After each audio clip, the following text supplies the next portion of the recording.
We've come together as father and son to lend our voices to the growing global effort to combat the illegal wildlife trade, a trade that has reached such unprecedented levels of killing and related violence that it now poses a grave threat not only to the survival of some of the world's most treasured species, but also to economic and political stability in many areas around the world. Now, I've said before that we must treat the illegal wildlife trade as a battle, because it is precisely that. The rising and apparently insatiable demand, much of it from Asia, has provided an economic incentive for trafficking to become increasingly criminalized and professional. Organized bands of criminals are stealing and slaughtering elephants, rhinoceros, and tigers, as well as large numbers of other species, in a way that has never been seen before, pushing many species to the brink of extinction. They are taking these animals using the sophisticated weapons of war, assault rifles, silencers, night vision equipment, and helicopters. Unarmed park rangers are no match for these organized gangs and high-powered equipment. Tragically, many brave rangers have lost their lives while trying to save those of the animals. My father and I hope you share our belief that it is shocking that future generations may know a world without these magnificent animals and the habitat upon which they depend. This year, I have become even more devoted to protecting the resources of the earth for not only my own son, but also the other children of his generation to enjoy. I want them to be able to experience the same Africa that I did as a child. It is, of course, even more important for each child growing up in countries where these animals live. It is nothing less than immoral that they are losing their birthright to fuel the greed of international criminals. Our profound belief is that humanity is less than humanity without the rest of creation. The destruction of these endangered species will diminish us all. Allow me just to give you some sense of the scale of the problem with a few staggering numbers. More than 30,000 elephants were killed last year, amounting to nearly 100 deaths per day. In the past 10 years, 62% of African forest elephants have been lost.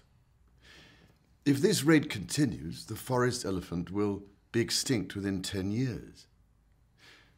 A rhinoceros is killed every 11 hours. As recently as 100 years ago, there were as many as 100,000 wild tigers living in Asia. Today, there are believed to be fewer than 3,200 left in the wild. Lions, leopards, cheetah, and snow leopards, already seriously threatened, are increasingly being killed as organized crime seeks to compensate for the dwindling number of tigers. Despite the terrible crisis that we now face, we both continue to be optimistic that the tide can be reversed. We've been so impressed by the brilliant work already being done on the ground to improve enforcement and in consumer countries to stop the demand for wildlife products. We're also extremely encouraged that this issue is now starting to receive the attention it deserves at the highest levels of government. It is heartening that many African leaders are proactively developing plans of action and seeking solutions. To build on this important momentum, the Prime Minister of the United Kingdom is hosting a meeting of some 50 heads of state and other world leaders to agree on actions to address this problem forcefully. We are both delighted to attend the London conference and to lend our support for urgent action. We are hopeful that this meeting will lead to tangible results on the ground, where they are so sorely needed. But even more needs to be done. Neither governments, international organizations, nor private companies can tackle this enormous task alone. It will take action from all of us to beat back this highly organized criminal activity.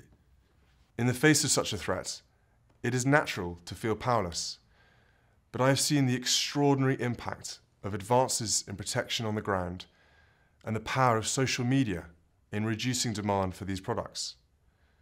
Each one of us can help by raising our voices to support them. We have to be the generation that stopped the illegal wildlife trade and secured the future of these magnificent animals and their habitats, for if we fail it, we'll all be too late.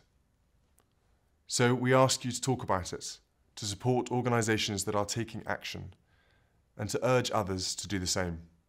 At the end of this video, there will be a list of addresses that can help you get started. Together, we can stop the illegal wildlife trade. Let's unite for wildlife. Lina tahida min ajli himayatul hayatul baria. Ha'i dwanket vi dalvat hoang. Uniámonos por la vida silvestre. Tu engane tu se ede waniama. Zhang Wo Men, Lian Shao, Bao Wei, Ya Sheng, Dong Wu. Let's unite for wildlife.